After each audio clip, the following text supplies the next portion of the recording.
Partager ou mourir, c'est toujours un titre dangereux peut-être, pour commencer une conférence comme celle-ci aujourd'hui. Merci de l'invitation. Il y a eu beaucoup de tweets sur ce titre la semaine dernière, et vous voyez pourquoi. Ça tombait à point nommé, entre les taxis Uber, tout n'était pas rose la semaine dernière. Donc, on va essayer de traiter l'ubérisation, mais de façon un petit peu rapide, en 30 minutes. Et je vais d'abord vous dire comment je suis venu ici ce matin. J'habite loin, en Provence. C'est très agréable. J'étais là-bas il y a 2 jours. C'est formidable. Je vais appuyer sur le petit bouton. Parce que j'ai pu avoir un nouveau MacBook sur Le Bon Coin. Et puis, j'ai pu ainsi préparer ma conférence avec des beaux transparents et l'aide de mes collègues à distance, pour ensuite trouver une garde d'enfants pour mes 4 enfants, grâce à Youpies, économie collaborative du babysitting, ce qui m'a permis de les laisser et puis de partir de là-bas jusqu'à Paris en zipcar. Certains d'entre vous peut-être ont déjà essayé le zipcar. Si oui, vous êtes des hipsters, qui m'ont permis d'arriver à Paris, mais où je n'ai pas d'appartement près d'ici, donc j'ai pris sur Airbnb un logement. Et dans le frigidaire, il n'y avait rien. Et donc, j'ai cherché de façon collaborative avec Leftover Swap de quoi partager un dîner hier soir avec des personnes que je ne connaissais pas. J'ai trouvé un charmant couple. On a partagé un couscous avec beaucoup de sauce épicée. Et ce qui a donc taché mon costume d'hier, et j'ai sur le Black Tux pu trouver un costume, puisque vous savez, moi j'ai quelques costumes dans mon placard, vous aussi messieurs peut-être. Si vous en avez 5, admettons, vous en mettez un, il en reste 4 inutilisés. Black Tux peut vous permettre de partager vos 4 costumes inutilisés. Je me suis rendu au réveil ici en Uber, ce qui était formidable. Et puis, sur la route, je me suis dit, je ne suis pas prêt pour cet exposé, c'est trop difficile, la foule est trop nombreuse et c'est très impressionnant, il faut que je répète, que je m'entraîne. Et donc, j'ai écouté de la musique sur Spotify, évidemment, et Amanda Palmer, qui avait elle-même produit son disque grâce à Kickstarter, a pu égayer mon trajet en Uber. Et pour finir, j'ai répété mon speech chez Liquid Space, qui permet aux propriétaires, s'il y en a parmi vous de bureaux un peu inoccupés, de venir partager ces espaces avec d'autres professionnels qui ont besoin d'un espace pour répéter une conférence ou pour travailler quelques minutes. Vous voyez, et ça m'a permis d'arriver, Marc, jusqu'ici, et je vous remercie donc de votre présence. Alors, on sait tous ce que c'est que le partage. L'ubérisation, c'est quoi? C'est l'économie de partage, je vais la définir tout à l'heure. Le partage, ça date de la nuit des temps et de la préhistoire, vous voyez. Ça date de notre enfance. On aime même partager une glace avec son toutou. Et puis, on partage même dans les pays les plus pauvres. Si vous êtes allé en Afrique, vous verrez que dans les villages les plus reculés, quand ils n'ont rien, ils partagent avec vous ce qu'ils ont, c'est-à-dire peu de choses et quelques graineries. Donc, le partage, il est ancré anthropologiquement dans la nature de l'homme. Je ne veux pas entrer dans le terrain des philosophes tout à l'heure, donc je saute très vite à la suite en définissant le mot ubérisation. D'abord par des synonymes, économie de partage, consommation collaborative, économie peer-to-peer ou C2C, consumer to consumer, économie on-demand, ça je réutiliserai beaucoup on-demand. Et tout ça, finalement, ça montre bien qu'il n'y a pas une définition complète, totale, qui regroupe tous ces modes de consommation et d'offres. Il y a des caractéristiques clés qui vont aider à définir. Et on en a recensé 7 dans le cadre de cette étude qui s'est traduite par de très très nombreuses interviews, l'accès à de très nombreuses bases de données, et ce, pas seulement en France. On va élargir le débat au monde entier ce matin pour essayer de faire comprendre ce que c'est. Les 7 caractéristiques, vous les voyez ici: disruption, usage, innovation, échange, digital, interdépendance et dynamique. Je ne vais pas toutes les commenter parce qu'on n'a pas le temps, mais innovation, on va creuser ce matin. C'est la clé du succès avec le leadership. Innovation, leadership, les 2 mamelles, si vous voulez, de l'ubérisation et de la réussite de l'économie de partage qui transforme aujourd'hui nos sociétés. L'échange, bien évidemment, l'échange est au cœur de la problématique. Vous avez vu dans mon arrivée ici théorique et virtuelle, tout s'échange, tout se partage.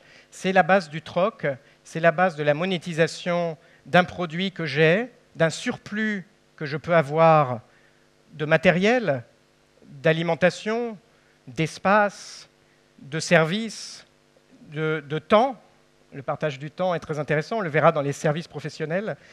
Et donc cet échange est vraiment à la base, dans toutes les caractéristiques que vous voyez là, de l'économie on demand. Le consommateur est au centre, évidemment, et les interdépendances sont multiples. On essaie de réduire les intermédiaires au minimum. C'est ce que fait Uber, vous le savez, avec le transport de passagers, mais c'est ce que font tous ceux qu'on va voir dans quelques instants aussi.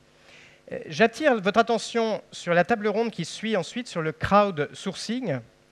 Tout ce qui est à base de foule, c'est un petit peu un autre synonyme. Je ne voulais pas le dévoiler en avance de la table ronde, évidemment, mais le crowdsourcing, c'est bien mettre ensemble et partager des compétences, des idées, des services, des fonds, pour arriver à faire quelque chose ensemble de plus puissant et économiquement valable, plus valable que d'autres solutions plus lentes.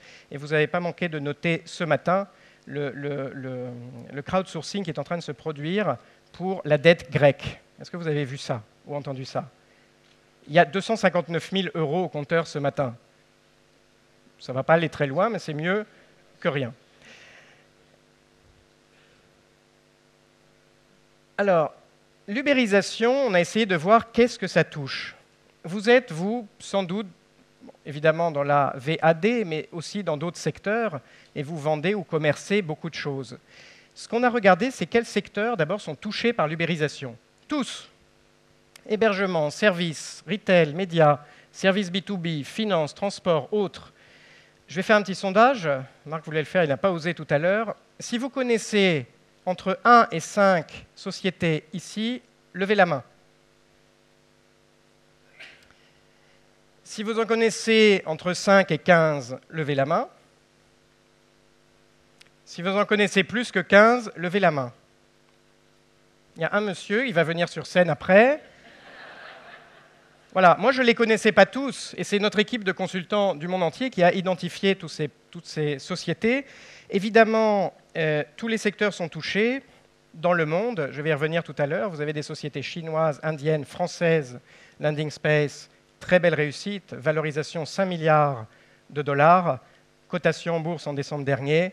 Vous avez dans tous les secteurs, véritablement en bleu, une ubérisation qui est en train de se produire, même dans l'audit et le conseil. Vous voyez, même Deloitte a du souci à se faire, Wikistrat, Hélène McCallum, Audit Files, même nos services professionnels de forte valeur ajoutée sont disruptés ou sont en rupture à cause de phénomènes de freelance qui se mettent en réseau et qui peuvent aller servir les clients.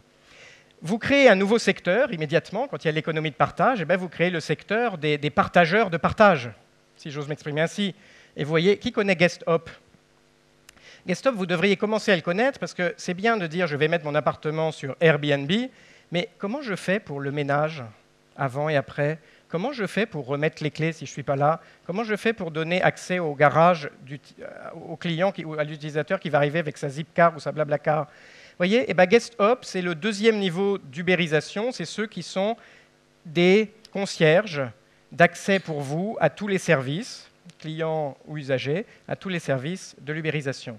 Et puis vous avez, ce que je n'ai pas mis là, l'ubérisation 3.0, c'est encore un cran plus loin, c'est le C2C direct, il n'y a plus d'intermédiaire, c'est Open Bazaar, OB1, dont peut-être vous avez entendu parler, ou directement à travers des smart contracts, à travers des decentralized apps, c'est-à-dire des applications qui se auto-développent, qui sont auto-créées par des développeurs qui se mettent en réseau sans aucun intermédiaire de type Uber ou Blablacar, et qui développent une place de marché ouverte, qui s'affranchissent des réglementations, parfois on pourrait dire hélas, et qui s'affranchissent aussi de la fiduciarisation, en mettant le Bitcoin qui revient à l'ordre du jour dans cet environnement total de collaboration. Et Open Bazaar a été fait par seulement 100 personnes aux États-Unis. Vous voyez, donc ça, c'est l'ubérisation 3.0. On va très très loin et on s'affranchit vraiment de beaucoup de choses. On a 4 secteurs qui dominent, ou 4 secteurs qui dominent vraiment cette économie, que vous voyez ici. On a classé en pourcentage de sociétés représentatives de ces secteurs ceux qui sont valorisés à plus de 1 milliard de dollars et ceux qui ont reçu en investissement, venture capital ou funding, plus d'1 milliard de dollars. Vous voyez quelques logos, ceux-là en général on les connaît, on les reconnaît mieux. Tout ça n'a pas été inventé par ces sociétés-là. Au fait, ça date de 2001, l'ubérisation, avec la première société recensée aujourd'hui qui était, alors on pourrait dire eBay il y a 20 ans, mais ce n'est pas exactement de l'ubérisation, c'est Topcoder. Topcoder, qui regroupe aujourd'hui à peu près 10 millions, je crois, de codeurs, de programmeurs qui permettent de développer tous ces sites. Donc vous voyez, qui ont permis à ces groupes que vous voyez ici de se développer et de grandir et d'être valorisés de plus en plus. J'avance un petit peu sur les chiffres.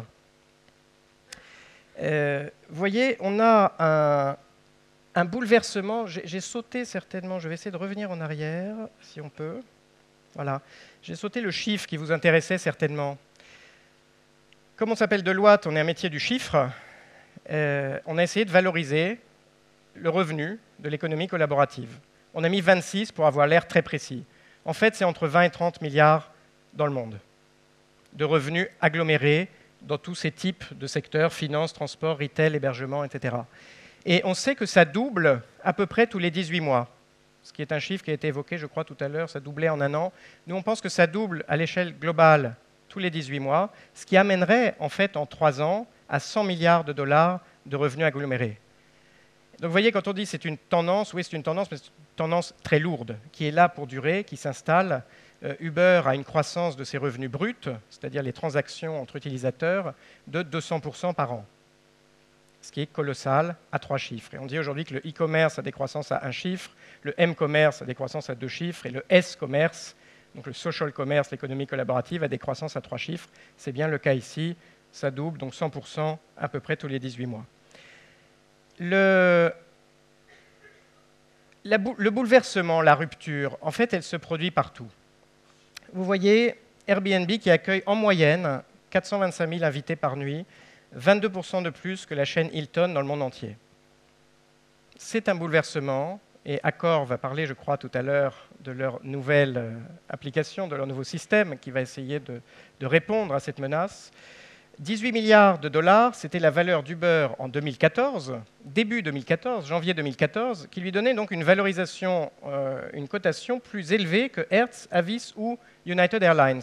Donc vous voyez, ce nouvel acteur Uber pèse plus lourd que les traditionnels du secteur. C'est un bouleversement. Aujourd'hui, quelques mois après, la valorisation est de 50 milliards de dollars. 50, en mai 2015. Pour une société qui, je vous le rappelle, ne publie pas ces chiffres, mais a, on pense, grâce à des rumeurs, et ce n'est pas nous qui le disons, 500 millions à peu près de chiffre d'affaires net, c'est-à-dire la quote-part qui revient à Uber des 2 milliards à peu près de transactions annuelles entre utilisateurs. Et ces 500 millions de chiffre d'affaires sont à mettre en face avec 500 millions de pertes estimées, 470 millions de dollars d'après les derniers chiffres. Donc 500 millions de chiffre d'affaires, 500 millions de pertes, et ceci pèse 50 milliards de dollars de cotation. Alors, on peut se demander si c'est bien raisonnable tout ça. Les valorisations, je vous en donne quelques-unes. Ola en Inde, 1 milliard de dollars, qui fait du taxi. Quaidadi en Chine, 9 milliards de dollars de valorisation, qui fait aussi du transport de personnes. Airbnb, 10 milliards de dollars. Vous voyez, ces valorisations sont peut-être excessives. C'est comme ça qu'on estime aussi le revenu et le chiffre d'affaires, c'est en parlant à des venture capitalistes et des investisseurs. Ce qu'on sait vraiment précisément sur les chiffres, c'est que 5 milliards de dollars ont été investis dans les 5 dernières années par les venture capitalistes dans des sociétés d'économie de partage de type Uber. Donc 5 milliards en 5 ans, dont 2 milliards l'année dernière. Ça, c'est sûr. Et on posera la question, évidemment, de la bulle ou pas de la bulle. Mais d'abord, avant ça, il faut se poser la question de est-ce que ça crée de la valeur ou est-ce que plus que ça n'en détruit? Et c'est bien la question évoquée par les taxis la semaine dernière à Paris, qui prétendent qu'il y a une destruction de valeur et donc que leur licence, qui valait 200 000 € à peu près à Paris, vaut maintenant dans le marché à peu près 170 000 €. Vous voyez une décote assez rapide. Aux États-Unis, c'est intéressant de constater, ce que vous voyez en bas à droite, c'est le prix de la licence des taxis jaunes à New York, qui vaut $1 million, qui est aujourd'hui estimé à 800 000 $. Donc il y a eu une décote de 20% qui est significative, avec l'accession d'Uber dans le marché new-yorkais, et cette baisse de 23%, c'est seulement depuis 2013, donc en un peu plus d'1 an. Alors, on pourrait dire que ça détruit de la valeur pour les taxis. Quand vous interviewez les taxis là-dessus, il y a les propriétaires et les locataires. Les locataires, qu'est-ce qu'ils font? Aujourd'hui, à peu près, pour être locataire de taxi, à Paris, on paye 900 € par semaine au propriétaire qui a la licence, et puis on peut conduire son taxi. On paye 800 à 1000 € à peu près par mois pour avoir l'abonnement à la radio. Je ne vais pas faire la pub, mais G7, Taxi Bleu, Alpha, etc. Et donc, on gagne à peu près 200 € par jour. Donc faites le calcul. Quand vous interviewez un taxi locataire, qu'est-ce qu'il dit? Eh bien, je commence Uber en septembre. Et il va regarder le modèle, et puis il va être testé pendant 3 mois avec une location de voiture, une belle voiture, et puis au bout de 3 mois, donc septembre, octobre, novembre, décembre, il va prendre la voiture à temps plein et aller chez Uber. Donc est-ce que ça détruit la valeur ou ça en crée? C'est une vraie question. On pourrait le faire sur tous les secteurs. On pourrait regarder avec Airbnb à San Francisco. Il y a une étude qui est sortie, qui est très intéressante. 56 millions de dollars de création de valeur à San Francisco en moins d'1 an. Pourquoi? Parce qu'un chiffre d'affaires de Airbnb sur cette période de 12,7 millions de dollars, mais aussi de l'activité commerciale autour de ces résidences qui ont été louées sur Airbnb. 12 millions en restauration, 11 millions en retail, 10 millions en services divers, 6 millions en loisirs, etc., etc. Donc valeur totale créée sur 1 an, estimée à peu près, en partenariat avec une université aux États-Unis, 56-60 millions de dollars. Est-ce que ça en crée? Est-ce que ça en détruit? Je vous laisserai réfléchir à ça. La question, c'est que tout est bouleversé, c'est surtout ça qui nous importe. Et quand je regarde le retail, dont vous faites partie, eh bien, l'accès à la publicité, par exemple, va être très, très bouleversé. Vous connaissez peut-être la société Tongal, T-O-N-G-A-L, qui est un assemblage de 17 000 fabricants de vidéos publicitaires qui se mettent en réseau, et dont Colgate, simplement Colgate, a utilisé les services pour leur dernier dentifrice. Et cette publicité de 30 secondes qui était payée 17 000 $ est passée au Super Bowl dernier. C'est le pur produit de l'économie collaborative dans des services professionnels d'advertising, de publicité, dans le monde du retail. Vous voyez, le bouleversement, il va nous toucher aussi, vous toucher très clairement aussi. La bulle ou pas la bulle, à votre avis? Moi, je suis consultant, donc je dis il y a des pour et il y a des contre. Je n'ai pas la vérité absolue. Il y a un système de pensée qui dit oui, c'est une bulle. Pourquoi? Parce qu'il y a un cash burn qui est massif. Jamais aux États-Unis n'ont été employées autant de personnes que par des sociétés déficitaires. Ça, c'est un bon ratio. Jamais autant de personnes, d'employés aux États-Unis n'ont été payées par des entreprises déficitaires. Il y a un risque social, très clair. 34% des Américains travaillent aujourd'hui en freelance, à côté de leur job rémunéré ou seulement en freelance. 34%, un tiers de la masse salariale, c'est-à-dire, je crois, 53 ou 56 millions d'Américains en âge de travailler. Vous avez peu de contraintes sur ces business. Donc, il n'y a pas de recherche d'excellence opérationnelle. Puisqu'ils ont accès aux fonds, puisque ça se développe très vite, puisque l'innovation est débridée, il n'y a pas de contrainte d'excellence opérationnelle et donc il n'y a pas de limite à la catastrophe possible et au risque opérationnel. Et le marché n'est pas liquide. Aucune, ou presque, n'est cotée en bourse. Il y en a quelques-unes. Un Landing Club des Français ont été cotés à New York. Très peu sont cotés en bourse, donc c'est un marché illiquide. Et donc, s'il y a des sorties à faire, des acquisitions, c'est compliqué. Avis a acheté Zipcar pour 500 millions de dollars en 2013. Si quelqu'un veut acheter Uber aujourd'hui, c'est plus compliqué. Ou alors, ce n'est pas une bulle, parce que le marché adressable est énorme, et en fait, on n'a que touché 0,01% du marché et de l'iceberg. Le marché adressable, simplement aux États-Unis, en transport de personnes, 1000 milliards, la restauration, 660 milliards, l'épicerie, 600 milliards de dollars. Si nous, on dit que l'ensemble mondial représente, dans 3 ans, 100 milliards, vous voyez bien que ça, par rapport aux États-Unis, c'est une fraction de l'économie adressable, du TAM, Total Addressable Market. Et donc, il est probable que ce ne soit pas une bulle. Le taux de pénétration online, en plus, dans ces marchés-là, est très très faible. Il tourne autour de 5% pour le transport de personnes, jusqu'à 20% maximum pour les voyages. Donc aux États-Unis, c'est encore très très faible. Donc vous imaginez avec les mobile commerce, le social commerce et les apps, tout ce qu'on pourrait encore plus faire. Et c'est ce qui fait dire à Sam Altman, qui est le président du plus gros fonds d'investissement de venture capital, que les 6 plus grandes sociétés dites des unicornes pèseront 200 milliards en valorisation d'ici 2020. Ça répond à la bulle par un autre superstar venture capitaliste, Marc Andreessen, de Andreessen Horowitz, et qui est au board de Facebook IBHP, donc il s'y connaît un petit peu aussi, comme vous le savez, et qui dit que toutes ces sociétés vont être vaporisées. Bon. Donc, je vous livre à votre discernement et peut-être à celui des philosophes après ces quelques chiffres. Vous en faites un petit peu, je dirais, ce que vous voulez, mais je pense qu'on est quand même installé pour durer au vu de ce marché incroyable. Et comment ça va durer? Et comment ça a commencé? Ça commence par le New Deal, le nouveau deal, DIL, disruption, innovation, leadership.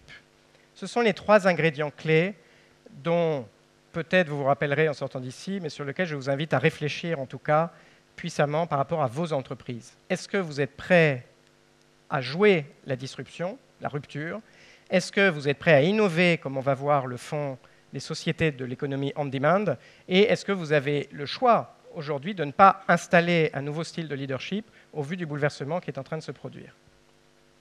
La disruption, c'est quoi? C'est que vous pouvez aujourd'hui créer un business, une app, et vous avez vu le nombre de business qui se créent en France, que Marc rappelait tout à l'heure, en à peu près 60 secondes, en s'affranchissant de beaucoup de contraintes, ce qui veut dire qu'on a aujourd'hui 7 milliards de personnes sur la planète, et donc 7 milliards de CEO, de PDG potentiels de sociétés. Ça, c'est une vraie disruption, et ça va très vite. 3 dynamiques portent ces bouleversements. Une dynamique sociétale, je présume que la table ronde avec les philosophes va y revenir. Économique, tout a commencé, ou principalement tout a commencé au moment de la crise de 2008, où les consommateurs n'avaient plus les moyens d'acheter, et donc il fallait trouver des nouveaux modèles économiques, et le partage était évidemment arrivé de façon très naturelle, et l'offre était plus ou moins au rendez-vous, et a dû se développer très vite, et donc apporter une réponse de croissance à une économie qui était totalement en berne. Donc une dynamique de l'économie, et évidemment la dynamique technologique. Je vous rappelle que Facebook, il y a des gens de Facebook ici, je ne veux pas dire de bêtises, mais n'existait pas il y a 11 ans, je crois. Donc qui peut se prévaloir d'être un expert technologique du digital, des apps et du S-commerce, du social commerce aujourd'hui? Finalement, assez peu de monde. Le nouveau modèle économique, il faudrait qu'on ait plus de temps pour s'y arrêter, mais il est déterminé par 4 choses. L'usage devient plus important que la possession. Aujourd'hui, 43% des Américains ne souhaitent plus, ne désirent plus posséder. C'est énorme, c'est presque un Américain sur 2. Et donc ces 43%, qu'est-ce qu'ils drivent? Une économie de l'usage et du partage. Le digital, je l'ai dit, la relation client-fournisseur, il n'y a plus de clients et de fournisseurs, tout le monde est client et fournisseur de tout le monde, c'est l'interdépendance dont je parlais tout à l'heure. Et la confiance qui est à la clé de ce système économique, la confiance doit être installée, et c'est pour ça qu'il y a tous les ratings, les reviews, dans tous les modèles que vous voyez d'ubérisation. Quand on a une mauvaise note sur Uber, c'est-à-dire en dessous de 4,5 sur 5, on est éliminé. Donc vous imaginez quand vous prenez un Uber et que vous mettez 4 ou 3 parce que vous êtes français, vous avez l'esprit critique, s'il n'a pas 4,5 de moyenne à la fin du mois, il est out.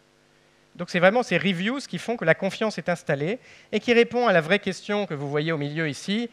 Je n'ai pas besoin d'une perceuse, j'ai besoin de faire un trou dans le mur. Comment je fais? Eh bien, je vais trouver une perceuse par tous les moyens de l'économie de partage. Vous, société traditionnelle, société innovante, on doit s'adapter, vous devez vous adapter, et je m'inclus là-dedans, comme je l'ai dit tout à l'heure. Et on a 2 angles d'adaptation possibles pour faire face à l'ubérisation et éviter d'être explosés ou vaporisés nous-mêmes par cette prolifération de l'économie de partage. 1, il faut qu'on s'adapte aux nouveaux modes de consommation. Mobile, rapide, agile. Le consommateur, en fait, ne veut plus être livré un produit ou un service quelque part, il veut être livré là où il est et à l'heure qu'il veut. Et donc, nous, collectivement, économie plus traditionnelle, devons nous adapter à ces nouvelles modes de consommation, que ce soit l'agilité, la rapidité, comme je viens de l'évoquer, mais aussi la responsabilité sociale et le besoin de cohérence des marques par rapport à ces besoins consommateurs. La deuxième partie de la stratégie aujourd'hui doit être de s'adapter et de jouer le jeu. bien malin celui qui dit « je ne vais pas jouer le jeu ». Ça me paraît une erreur stratégique. Je prends ma cassette de conseils en stratégie, une erreur stratégique colossale. Si vous regardez ce qui se passe aujourd'hui dans l'économie traditionnelle, je disais que 5 milliards avaient été investis par les venture capitalistes dans les 5 dernières années, 12 milliards ont déjà été investis par les sociétés traditionnelles, de l'économie traditionnelle, dans l'économie de partage. 12 milliards. Pour faire quoi? Pour lancer des propres modèles. Nissan Car Sharing, qui vient d'arriver en France, regardez-le, essayez-le. DriveNow, BMW, qui se met en partenariat avec Sixt pour faire une nouvelle plateforme de location de voitures collaborative. Créer des extensions, Walgreens, qui fait un partenariat, Walgreens c'est un distributeur américain que vous connaissez, qui va distribuer les médicaments OTC, sans prescription, grâce à TaskRabbit, qui est un livreur du dernier kilomètre, sous forme d'économie de partage et non pas de logisticien. On peut intégrer à son offre l'économie de partage, comme Soch. Les consommateurs forment communauté et s'aident les uns les autres quand il y a un problème technique. Ou bien Best Buy, qui, à travers les employés, fonde une helpdesk, une Twelp Force, de 12 000 employés qui sont fiers d'aider sur Twitter, c'est pour ça que ça s'appelle Twelp Force, les acheteurs de produits Best Buy, télévision ou je ne sais quoi, qui ne marchent pas, ils vont les aider en ligne. Donc cette économie de partage, elle commence à se propager dans l'économie traditionnelle qui investit pour ce faire. Et les exemples sont innombrables. Amex avec Uber. On gagne 2 fois plus de points Amex aujourd'hui quand on achète un service chez Uber, quand on paye chez Uber un service. Tout le monde y réfléchit aujourd'hui. Les acteurs de l'e-économie, je regarde le temps, je surveille prudemment, sont eux-mêmes disruptés. Ce n'est pas un mot français, je suis confus. Mais il y a une rupture qui se produit même déjà pour les acteurs de l'ubérisation, pour ces sociétés d'économie collaborative. Sur 4 dimensions, les freins réglementaires, on en reparlera aujourd'hui sans doute, les taxes, les impôts, qui commencent à s'intéresser, les systèmes fiscaux de près à cette économie collaborative un peu parallèle, l'assurance. C'est un risque, quand vous mettez votre appartement sur Airbnb, il peut se passer plein de choses, comme à Stockholm, où votre appartement est utilisé comme maison close. C'est une mauvaise surprise quand vous revenez. Et oui, et c'est la joie qu'ont pu avoir 2 consommatrices ou deux prestataires qui avaient mis leur appartement sur Airbnb à Stockholm. C'est une histoire vraie, j'avais le petit film, mais on n'a pas le temps. D'après, hein, pas pendant, évidemment. Et vous n'êtes pas à l'abri donc de tous ces drames, mais aussi d'avoir vos données personnelles qui sont subtilisées, d'avoir, quand vous êtes conducteur d'Uber, une assurance qui ne matche pas avec les besoins légaux, quand vous transportez des passagers. Et donc, toutes ces assurances, en fait, sont un risque, mais aussi une opportunité fabuleuse pour les assureurs. Je ne sais pas s'il y en a dans la salle. Évidemment, ils ont des étoiles dans les yeux quand ils voient tout ça. Et puis, la réputation en ligne est très importante, comme vous pouvez l'imaginer. L'innovation et le leadership sont, je dirais, les 2 drivers essentiels de l'économie on-demand réussi. Je vais laisser Mark Zuckerberg en 30 secondes vous dire comment on fait de l'innovation. Si on peut passer la vidéo, c'est très rapide.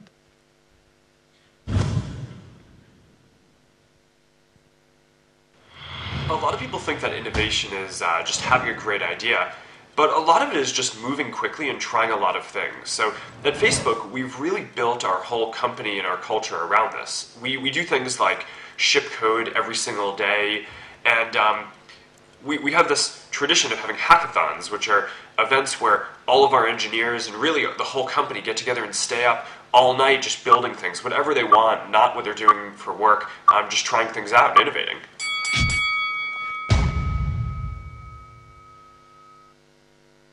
Est-ce que vous êtes prêt à innover de la sorte pour être aussi rapide que ces groupes qui font de l'économie de partage? Aujourd'hui, on a décortiqué l'innovation, et je vais essayer d'accélérer un tout petit peu, en 10 types d'innovation. Pour tous les acteurs de l'économie, toutes les sociétés, qu'elles soient de l'ancienne économie, de la nouvelle économie ou de l'économie de partage. On a identifié 10 types d'innovation que vous voyez ici, et toutes, ou presque, les entreprises interrogées travaillent sur la dimension d'innovation produit. Vous voyez, très largement, une très large majorité ne regarde que la dimension produit. Et d'ailleurs, ça fonctionne plutôt pas mal, puisque des entreprises classiques, Nespresso par exemple, travaillent sur la dimension des channels, des canaux, pour arriver à avoir une offre magnifique. Et Nespresso est une très très belle réussite de d'économie traditionnelle aujourd'hui.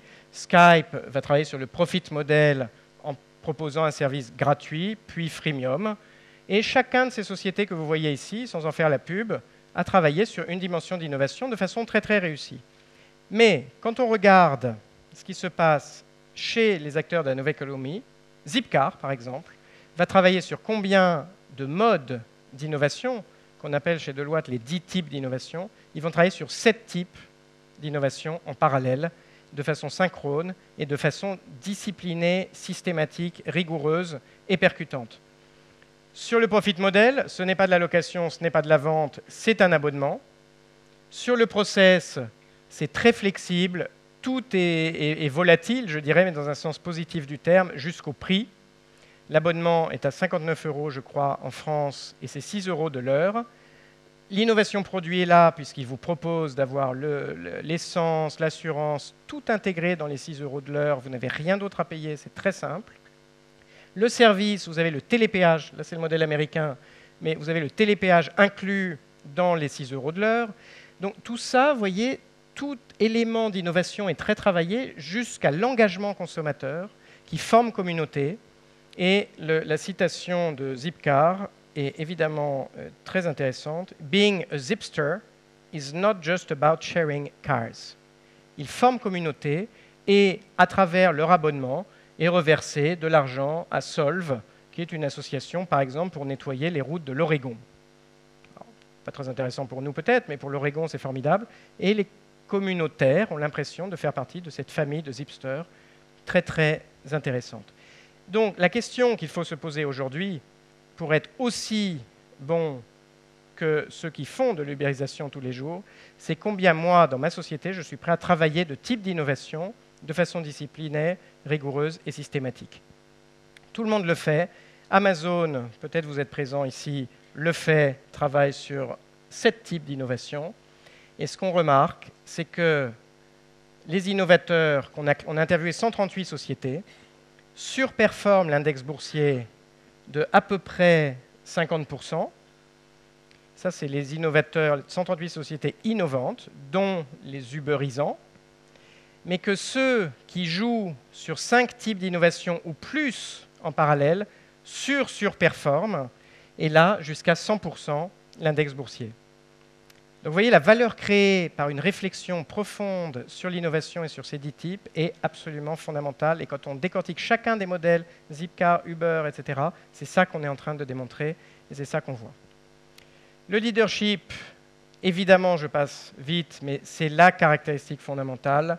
Vous avez, dans le leadership, vous verrez l'étude, je pense que Marc, on donnera accès à notre étude d'une façon X ou Y, collaborative, online.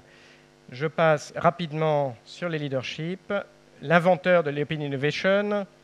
Voilà, les 5 caractéristiques aujourd'hui dans notre sondage auprès de centaines de sociétés. Voilà les 5 caractéristiques du leader dans l'économie collaborative: créativité, adaptabilité, expertise, humilité, collaboration. Vous verrez un petit peu plus de détails dans notre prose, mais posons-nous la question chacun. Si ce sont les 5 caractéristiques du leader de demain qui imposent de ce fait une vision transformante et qui met en place une gouvernance intéressante, alors combien de ces caractéristiques j'ai, combien je suis prêt à développer et comment je développe ces compétences si jamais je ne les ai pas, moi, en tant que leader ou au sein de ma société pour surperformer. Est-ce qu'on a le temps ou pas? On n'a pas le temps. Tant pis, vous la regarderez en ligne. C'était une démonstration de puissance. Je vais finir là-dessus en disant que le monde d'aujourd'hui, l'armée américaine l'a défini comme VUCA, Volatile, Uncertain, Complex et Ambiguous. Tous les grands leaders d'entreprise aujourd'hui définissent un peu ce monde comme volatile, incertain, complexe, ambigu, parce qu'on ne sait plus très bien, on n'a plus de repères, ça va trop vite, les chiffres sont énormes de l'ubérisation, on sent qu'il faut partager ou mourir, il faut qu'on soit dans cette économie de bouleversement, nous-mêmes mobiles, agiles et toutes les caractéristiques de leader qu'on a explicitées. Il faut qu'on innove. Et donc, tout ça, c'est trop impressionnant, c'est trop difficile, c'est volatile, incertain, complexe et ambigu. Le message que je veux vous donner aujourd'hui, c'est qu'en fait, le monde, il est VUCA, mais il est vibrant, unique, collaborative et astounding. En fait, cette ubérisation de l'économie, cette économie on demand, cette économie collaborative et du partage, c'est une fabuleuse plateforme pour nous tous ici, pour réinventer nos modèles, installer un nouveau leadership, une nouvelle gouvernance et créer une surperformance de valeur fabuleuse de façon VUCA, vibrant, unique, collaborative et astounding. Je vous remercie et pardon d'avoir dépassé un petit peu.